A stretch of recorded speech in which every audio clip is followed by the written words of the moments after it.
In Denver's early days, the city served as a remote western hub for people joining the gold rush. By 1983, nearly 100 years later, Denver had a population of 1.4 million. From its young Wild West days, the city had become a place of opportunity, of adventure, where people looked to make their way, make a living, and make a home. Sadly, in the 80s, Denver began to see more of its community members on the streets, living in poverty and experiencing homelessness. The Denver Post reported the 80s as the second worst economic period in Colorado's history after the Great Depression. During this downturn, many residents were left without jobs, without homes, and without hope. Reverend Bert Womack, a leader in the Episcopal Diocese of Colorado, recognized the critical needs of a growing population of people living in poverty and homeless. In 1983, Bert joined with the Episcopal Church to establish the Pastoral Care Center, a small day shelter that offered men and women experiencing homelessness a safe place to spend the day. The center served between 50 to 60 people a day in its first year, but as the number of men and women needing a safe daytime refuge increased, the Pastoral Care Center, now named St. Francis Center, SFC, began looking for a larger space. In 1985, SFC bought and renovated the building on 2323 Curtis Street, moving the day shelter operations to the Curtis Park neighborhood. 3 years later, the center entered into partnership with Trinity United Methodist Church to provide basic employment services to guests seeking stable, long-term employment. By the end of the 90s, SFC added a health clinic. Since the move to Curtis Street, SFC has continued to adapt and meet the needs of Denver's growing homeless population, becoming a multi-service provider of shelter, outreach, employment, and housing.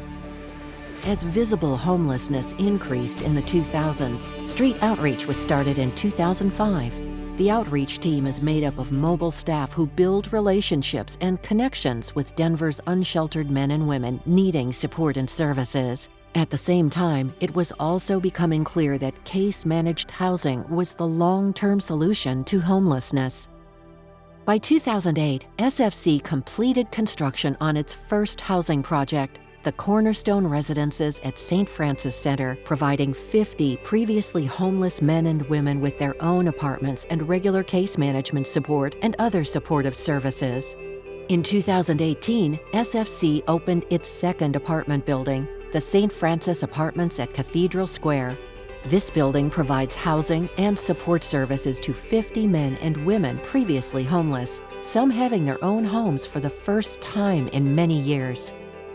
In 2021, a beautifully remodeled space opened in the historic Warren Methodist Church at 14th and Gilpin, making SFC's third housing facility. It features 48 workforce units, providing residents a stable, affordable home while they work and get back on their feet.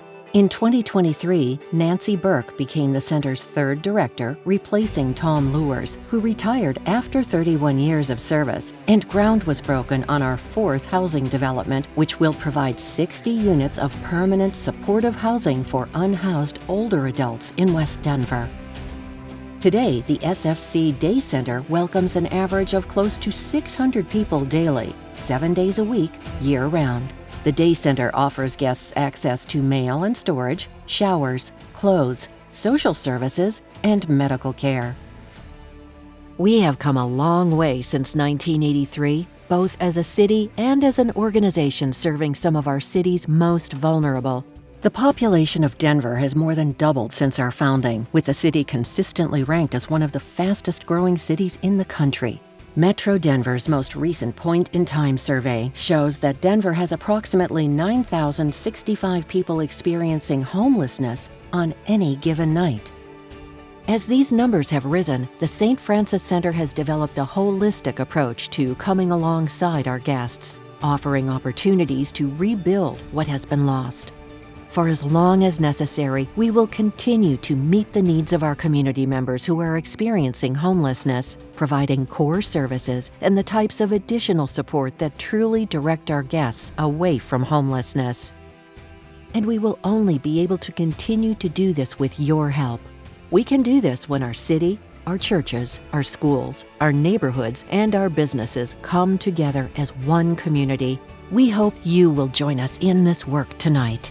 Join us to make Denver truly a place of opportunity and hope for all its residents. Help us to make Denver home for all members of our community, housed and unhoused. Because together we serve.